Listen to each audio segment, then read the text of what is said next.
You're listening to The Art Movement, the weekly radio show about arts and culture where all art forms and free thoughts are allowed. And while we're on the topic of destruction of cultural heritage, why not also talk about censorship?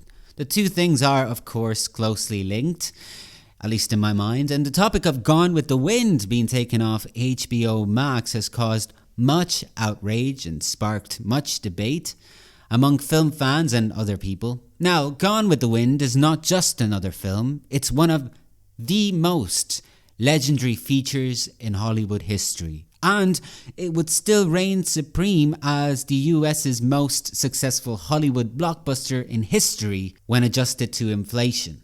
For those who are not familiar with it, let me tell you a little bit about the film. It was made in 1939 and it was adapted from Margaret Mitchell's best-selling novel set during the Civil War and Reconstruction, which serves as a spectacular backdrop for a tumultuous romance between a manipulative Southern belle named Scarlett O'Hara and a roguish man. I can't remember his name for some reason. I should know it. Anyways, doesn't matter. Respectively, they're played by Vivien Leigh and Clark Gable. Now, there are problematic things about the film, not least of all because it's basically seen from the perspective of the Old South. But the one that is most relevant to the recent days is its depiction of African Americans. Specifically, the happy slaves embodied by Mammy, played by Hattie McDaniel, a loyal slave who would rather choose loyally serving her white masters over freedom, and the dangerous freed slaves who in one scene actually rape Scarlett O'Hara, the protagonist of the film. Now, let me get this out of the way first. I love Gone with the Wind. I love it. I think it's a spectacular portrayal of the senselessness of violent warfare. And the first time I watched it, I was 15 and it was on RTE. And even then I thought it fascinating that there were essentially no likable characters in it. Everyone is despicable in their own way. And the entire movie seemed to be a raw depiction of romanticized, thwarted ideals. Not that I believe these were the intentions of the filmmakers, who probably figured they were making a movie for the ages, and they did. However, they also happened to have made a racist movie. Yeah, it's undeniable. And let's face it, American treatment of African Americans is testified beautifully by the history of cinema. The first ever blockbuster, The Birth of a Nation, was an epic glorification of the Ku Klux Klan. And the first movie to wholly feature synchronized sound was The Jazz Singer, featuring Al Jolson in blackface. Really, you can't make this crap up. It's true. I'm speaking 100% the truth. Actually, the latter film also happens to lack almost completely any jazz music, which makes it all the more annoying. The question is, how do we deal with the issue of racism in Hollywood cinema? The way I see it, the films themselves aren't as problematic as the way they have been promoted over the years.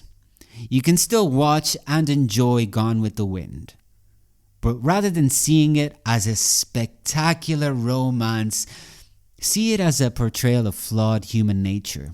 After all, it's not hard to hate both of the lead characters, and it's kind of fun to see them wreck each other's lives. Heck, when Scarlett O'Hara utters the famous lines, "Tomorrow's another day," you can see that as an early archetype of what is now called a Karen, aka an entitled, irritable, middle-aged white woman. I'm not sure Scarlett was middle-aged at that point, but the problem is that Gone with the Wind has been talked about as a sublime masterpiece, an epic representation of love, a piece of sensational nostalgia.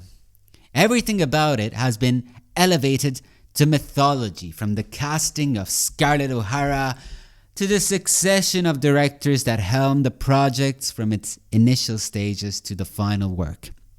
Even Hattie McDaniel becoming the first African American to win an Oscar for her role as Mammy has been romanticized, and not much has been said about how that victory too was a way to legitimize its marginalization of black actors to the role of either happy slaves or villains. So I would be enraged by HBO taking down the film and see it as a censorship if it weren't for the fact that HBO has made it clear that it's only taken it down momentarily and will return with a discussion of historical context and denunciation of its racially charged aspects. The movie itself will not be altered, and I'm absolutely fine with that because art is all about discussion, and as an important part of history, Gone with the Wind too must be reevaluated. There are things we know today that will one day be regarded as insensitive, and we don't even know it. Things we do today will one day be thought of as absolutely immoral, and we don't even have the slightest idea. Maybe what I say in the art movement will too be thought of as obnoxious. Actually, some people think that already. Ayo, Mo B, drop it on me. Yeah.